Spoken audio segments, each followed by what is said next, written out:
सहारा refund को लेकर 16 अप्रैल को क्या हुआ, क्या सुनवाई हुआ सुप्रीम कोर्ट में, इसको लेकर मेरे को कल बहुत सारे सवाल आए थे। पिछला वीडियो में जो मैंने बताया था उसमें ये बताया था कि जो संगठन के तरफ से जो रिट याचिका दायर किया था उस रिट याचिका का सुनवाई 16 अप्रैल को नहीं हो पाएगा किसी कारणवश। तो वही चीज़ मैंने बताया था पिछला वीडियो में। तो मेरे को कमेंट आया था कि जो सुनवाई होना था 16 अप्रैल को पिनाक मोहंती जी का केस में, उनका क्या रिजल्ट आया, ये चीज़ का मेरे को सवाल आया था। तो आज उस वीडियो को मैं लेकर आया हूँ पूरा क्लियरली में। तो आप यहाँ पे देख सकते हैं, पूरा साफ़ सुथरा लगा दिया हूँ उसका जो क्या क्या मामला था और क्या क्या हुआ और क्या तारीख, अगला तारीख जो है वो कब पड़ा है। तो मैं क्लियर बता दूं कि जो अगला तारीख है वो 24 अप्रैल, यानी एक हफ्ता के बाद ही ये अगला तारीख है। और बहुत खुशी की बात है हम सभी सहारा निवेशकों के लिए कि ये बहुत ही जल्दी ये तारीख दे दिया है, इसमें कुछ लंबा टाइम नहीं लिया है। हम लोग को जो एक भरोसा था 16 अप्रैल को जो रिट याचिका दायर किया है, तो उसमें भी कुछ सुनवाई होगा। नागेंद्र कुमार कुशवाहा जी की तरफ से जो किया गया था उसमें भी कुछ सुनवाई होगा, लेकिन उसका सुनवाई तो फिलहाल टाल दिया है, उसको फिलहाल साइड कर लिया। लेकिन सहारा से भी और पोर्टल जो अमित शाह जी की तरफ से था, ये सारे केस को उसमें लिया गया है। और पिनाक मोहंती जी का जो आप देख सकते हैं, पिनाक पानी मोहंती, उनका तरफ से जो केस दर्ज हुआ था उस केस पर ज़्यादातर ध्यान दिया हुआ है। और ये पोर्टल का भी उसमें केस लिया है, यानी कि टोटल 12 उसमें 12 लोगों को, यानी 12 संगठन को जिस तरह से बुलाया गया है वहाँ पे 24 तारीख को, 24 अप्रैल को सबको बुलाया गया और सबसे पूछताछ किया जाएगा। मतलब वहाँ हाजिर होना है, इन 12 लोगों को वहाँ पे हाजिर होना है। 12 जिसमें जो घुला मिला हुआ है इस केस में, ये सभी को वहाँ पे हाजिर होना है 24 तारीख को। कौन कौन हाजिर होगा सारा चीज़ हम आपको देखिए यहाँ दिखा दिया हूँ। यहाँ पे भारत सरकार का संघ से भी जवाब लिया जाएगा सुप्रीम कोर्ट की तरफ से। उसके बाद आप देख सकते हैं भारत सरकार के संयुक्त सचिव और वित्त मंत्रालय के माध्यम से भारत का संघ। इसके बाद उड़ीसा राज्य के राज्य सचिव, और उसके बाद संयुक्त निदेशक के माध्यम से निवेश का केंद्रीय भवन, प्रवर्तन निदेशालय के माध्यम से भारत सेवी भवन की सुरक्षा और विनियम बोर्ड और सहकारी समिति का केंद्रीय पंजीकरण, ये सारे उसमें शामिल होंगे।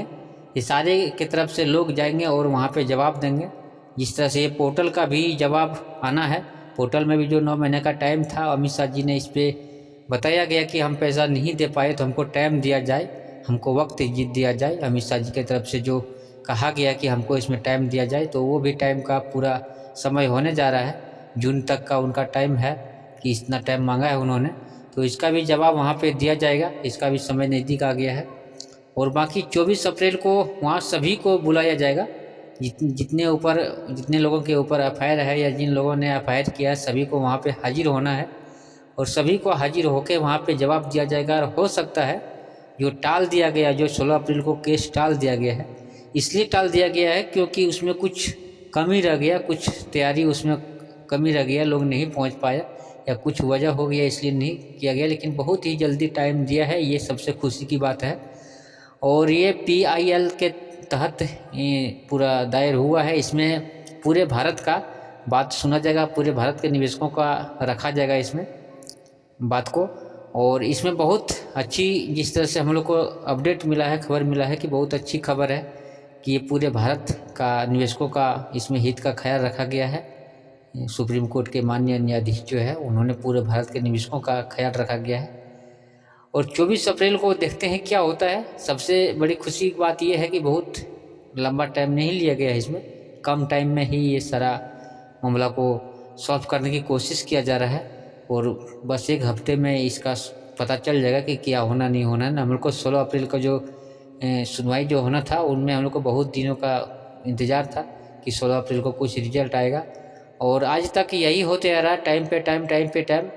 इतना कुछ होने के कारण यही है, सहारा से भी वगैरह वगैरह बहुत सारे ऐसे मामला फंसा हुआ था।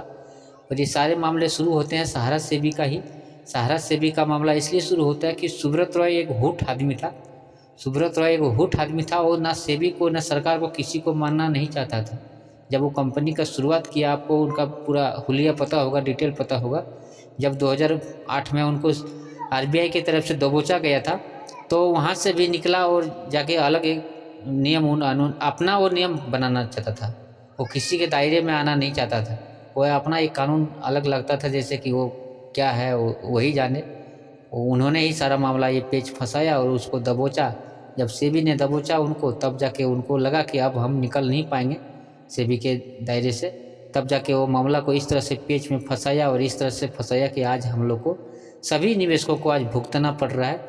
लेकिन यहाँ पे ध्यान देने वाली बात यह है कि सहारा सेबी या जो भी मामला था वो सब मामला सुब्रत रॉय सेबी का था। लेकिन ये जो अमित शाह जी ने जो हम लोग के साथ जो अभी गद्दारी ही बोला जाए इसको, क्योंकि सहकारिता मंत्री हैं अमित शाह जी, इनके ऊपर मंत्री पद है, सबसे बड़ा नेता भी है और मंत्री भी इनके पद भी है। सहकारिता का हम लोग को जो पैसा 90% जमा है, वो पैसा हम लोग को जमा है सोसाइटी में।